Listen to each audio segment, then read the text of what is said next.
at WrestleMania 18, Shawn hadn't come back. He was still retired. And then you get to have this match. You grew up idolizing him as a wrestler. I mean, you can't really ask for a better WrestleMania moment. Well, here's the thing. Once again, I mentioned before about how certain matches aren't destined to be classics because they just don't have the time or the build-up. This match of Shawn Michaels and Chris Jericho was given all of the tools to become a classic match. And in my opinion, it is a classic. Every year, like I said right off the gate, people want to steal the show. Everybody wants to have the best match on WrestleMania. And I can honestly say, for WrestleMania 19, the best match on the show was Shawn Michaels and Chris Jericho. And that's not my opinion. That's just what everybody and critics and fans and everybody thinks. So we have achieved this this goal that's seemingly on the table. Shawn's done it many times. That's probably the one and only time that I did it. And I remember at somebody was saying, well, you know, Brock Lesnar and Kurt Angle's pretty good too. And that was the one where Brock did a shooting star press and landed on his head. And I wish I could do a better Shawn Michaels impression, but I can't because he's got that really deep kind of cocky, arrogant voice. Well, let me ask you this. How could their match be better than ours when the finish was the guy landing on his fucking head?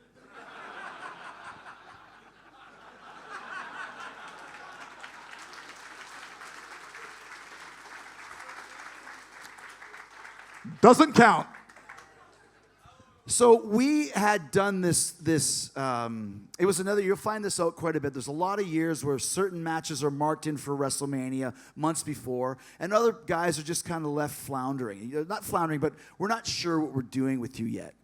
And I remember one of the plans was, well, maybe we'll do something with Jericho and Edge. But this was very early, like November, December. Then we had a highlight reel in Orlando with me and Shawn.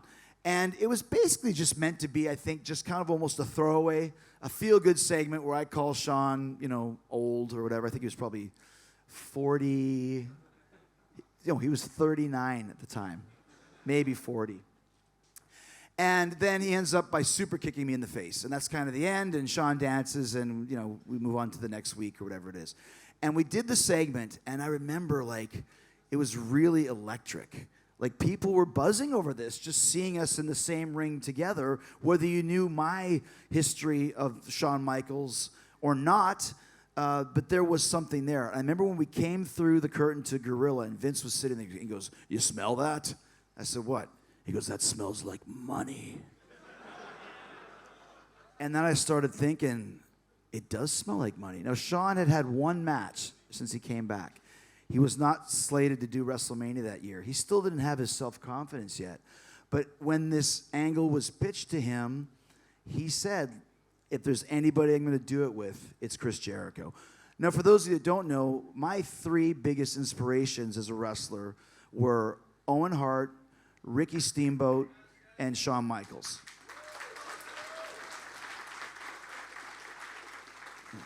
I patterned the early years of my career on Shawn Michaels. I would do direct high spots that he did.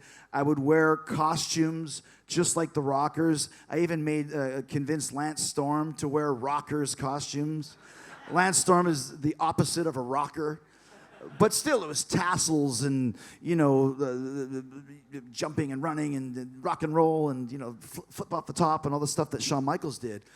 So when I had the chance to start working with him, I said, there's a story here already. It's the classic karate kung fu movie of mentor versus student, until the student thinks he can beat the mentor, and then the final battle happens. And that's kind of where we went. So the build-up for it, I actually found some videotape from my first match ever. And I remember what the spot was. Guy shoots me to the corner. I up and over him. He charges at me. I hip toss him. He stands up. I jump and give him what we used to call a reverse victory roll, but it's basically a Frankensteiner. And this was in 1990 when no one did a reverse. If you could do a reverse victory roll, you were like fucking Phoenix or Nick Jackson or Sammy Guevara. Like, you were the greatest athlete in the world. So I did that spot, and I found it, and I found the spot where Shawn did it at SummerSlam 90, and we showed that during the angle. Side by side on Raw of Jericho completely ripping off Shawn Michaels move for move. So everyone understood the story. It was really, really cool. It was really well built up. And people were very much anticipating the return of Shawn Michaels. And the reason why Shawn and I always had great chemistry, and even having one of the greatest storylines in WWE history in 2008, in my opinion, once again, is that he was such a great babyface, and I was such a great heel that you had perfect chemistry. It's why I always had great stories and matches with The Rock. He's such a good babyface, and you need a dragon if you're going to have a dragon slayer. So I was breathing fire like a motherfucker, I'll tell you that. So we go to the stadium in Seattle. And you go the day before, 2 days before, you have to book an appointment, basically, to get into the ring to practice your match. So there'll be a big diary or a binder or a day planner. That's what I'm looking for. And they would say, when would you like to come in and go over your match? Now, obviously, the main events get a little bit more leeway, and the opening matches take what they can get. And we were kind of like in the middle of that. And so we got to go in, I don't know, Thursday at noon, let's say. And a couple days prior, I was looking for like a black Speedo bathing suit that I wore underneath my tights at a sporting goods store. It was called Dick's Sporting Goods. No coincidence there, right? And I'm just standing there, and suddenly I get hit with the muse. Like this, it's like, oh shit. Excuse me, ma'am, can I borrow a piece of paper and a pen? You got to give the pen back. I promise I'll give the pen back. How do I know you're going to? Give me the fucking pen. I'll stand right here. I got to get this on paper before I forget. And I wrote down the whole end of the match. And it was long. I was there for about 20 minutes just kind of scribbling ideas down for this finish. Put it on a piece of paper, stuck it in my pocket, looked at it again the next day to make sure it still made sense, which it did, and said, well, I'll pitch this to Shawn and see what he says. So I go at noon on Thursday to the stadium in Seattle. Shawn is there. I remember we sat in the front row by the ring in this giant stadium. And people go over matches for hours, sometimes days, a long time. I don't really do that, but a lot of people have a long process. I sit down next to Shawn. He sits down next to me. He goes, you got any ideas? I said, yeah, I actually have pretty much the whole finish. He goes, really? I said, yeah. I said, do you have any ideas? He said, I pretty much have the whole beginning. I said, what? He goes, yeah, whatever I was doing, I just got hit with all these ideas and had to write them down. I was like, this is what happened to me. So he went over his beginning.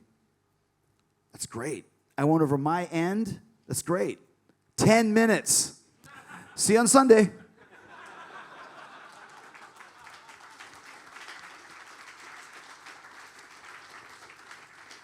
And that shows you when you have great chemistry and understand the psychology of wrestling, you don't have to sit there right here like, oh, it took them 6 hours to put together a match. I'm like, what the fuck? 6 hours? Are you kidding me? Or they got in a fight putting together a match. Who's fighting over a match? You just make it up. You do whatever you want. So that was so quickly put together. And then, of course, execution is the next thing, which we had perfectly. And I'll say one more thing about it was, I thought that the finish should be me going over. Just the position that I was in. I had big matches with Triple H and lost. I had big matches with Austin and lost. And, and I just thought it really would fit better if I won. I would always go to Pat Patterson, who was a pro wrestling Jedi. He was so smart with psychology. Yeah, just a great, he was like Yoda. And I was like Luke Skywalker in his little knapsack running through, Dagobah. And I was just trying to have him explain why it made sense. He goes, it doesn't matter who wins and loses. But he goes, you do need to do something at the end. And that's when Vince said, why don't you just kick him in the nuts? And I was like, fuck, it's great. So that's why we did the thing where we hug at the end. And it's almost like A2 Brutus. And I kick him in the balls. And he did this. Shawn is such a great baby face. Like most guys would just go down and sell. But he kind of did this thing where he kind of melted down my body. This look on his face and just collapsed. And it was just the ultimate finish for this amazing classic match that still, in my opinion, is one of the greatest WrestleMania matches of all time. A lot of balls. So you got a lot of balls to do that. But he said, hey, let me ask you a question. What are those male dancers like? And he goes, like, are they kind of like cream puffy? Like, I'm like, well, no, like they actually pick up a lot of girls because, it's very sensual. It's like, oh, I don't believe that. I hate those male ballroom dancers.